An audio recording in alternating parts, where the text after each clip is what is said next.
feel the same when you love what we hate.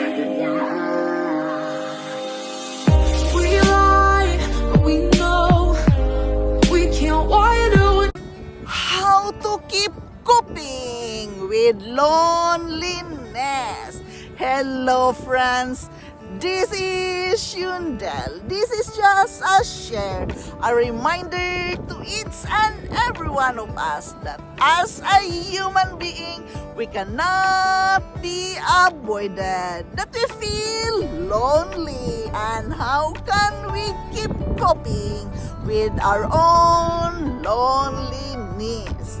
This is just a share from my own life experiences and of course from my own reading in the scripture.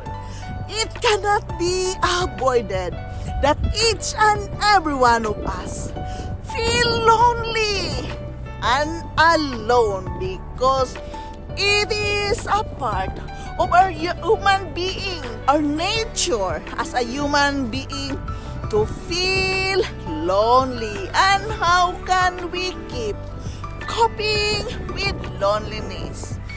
For me, it is very important that you have a hobby. You have something to do when the loneliness comes. Don't lock yourself inside your house. Do something with that. Go out here in the nature. Take a walk, some hobby, knitting, cooking, reading, or whatsoever that you like to do. The moment the loneliness feeling comes, you have to think what was that you love doing. When you find out what was that you love doing, then do something with it. Take action when the loneliness comes. That is very, very important.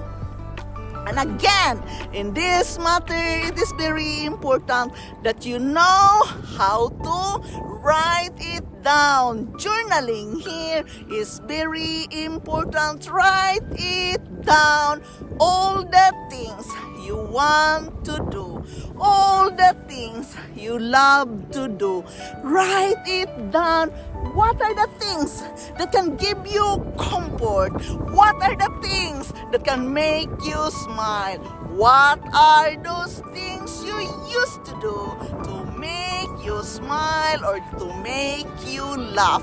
Acknowledgement of those things is very important. To keep coping with loneliness, you must take action. You must do the thing you love doing. You have to do something right away. Don't allow the loneliness get into your heart, because if you do it, then the depression comes, the anxiety comes. Don't allow that to happen. So do something right away what you love doing to cope up that loneliness. Each and every one of us, as a human being, we feel lonely every now and then. We feel sad, we feel frustrated, because especially when you are living in a foreign country, it cannot be avoided that you will be homesick. And that moment you feel homesick, you feel lonely as well. So write it down. Journaling here is very important, that you can write it down. All the things you want to do, you love doing, and take action with that. Remember, whatsoever changes we want in our life, you are the one who can take action. You are the one who will do that for yourself. And again, mindset work, awareness here is very important. Then if you can write it down, it becomes easier for you to execute it, to do the things right away when you're feeling lonely. And consider it. It is normal to feel lonely, but don't stay there for a long time because that can make you depressed. Do something with your loneliness. Have a hobby to enjoy yourself. I want to share with you some verses in the scripture. How can we keep coping with loneliness? As it says in John 14:18, I will not leave you comfortless. I will come to you. Joshua 1:5, there shall not any man be able to stand before thee all the days of thy life as I was with Moses. So I will be with thee. I will fail thee nor forsake thee. Psalm 68:5 and 6. A father of the fatherless and a judge of the widows is God in his holy habitation. God sitteth the solitary in families. He bringeth out those which are bound with chains. But the rebellious dwell in a dry land. 1 Samuel 12:22. For the Lord will not forsake his people for his great name's sake, because it hath pleased the Lord to make you his people. 1 John 3:8. Dear children, let us not love with words or speech, but with actions and in truth.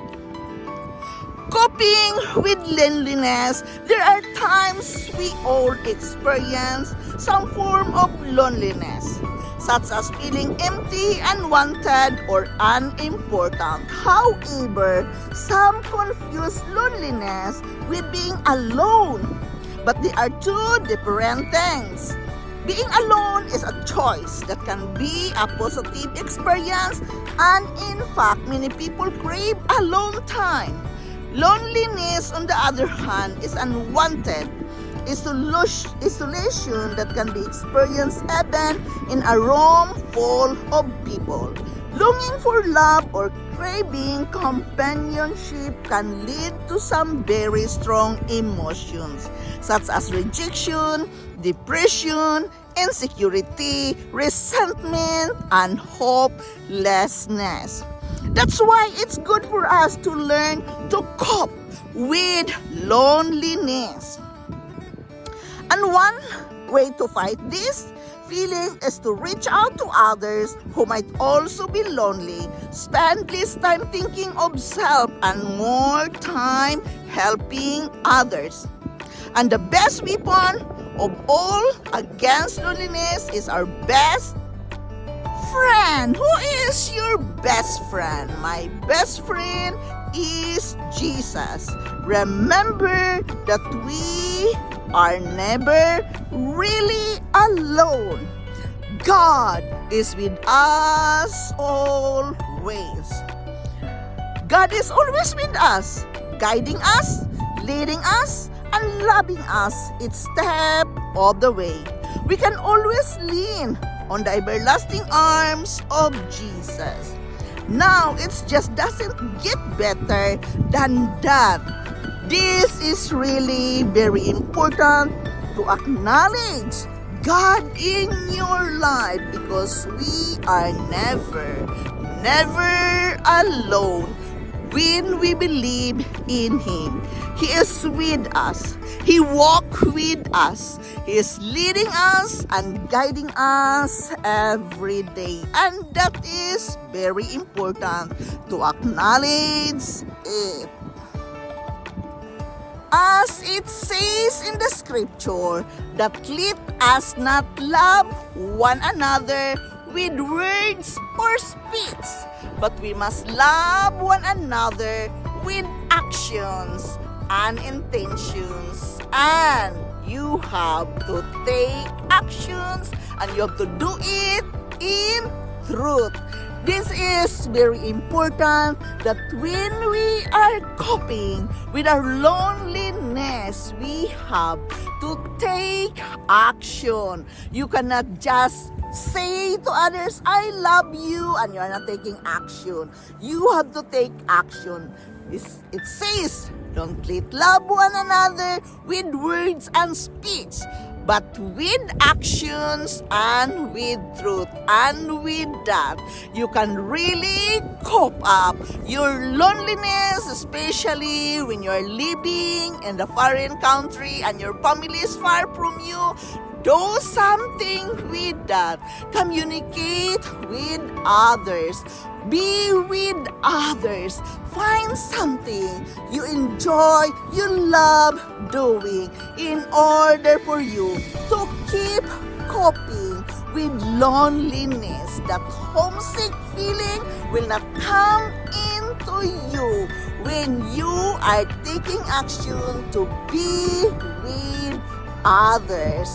So this is my share with you today, and I hope you will really understand that this is very important for our life. To live our best life, we must always take actions and remember to do it in truth. Be honest to yourself. This is Yundel.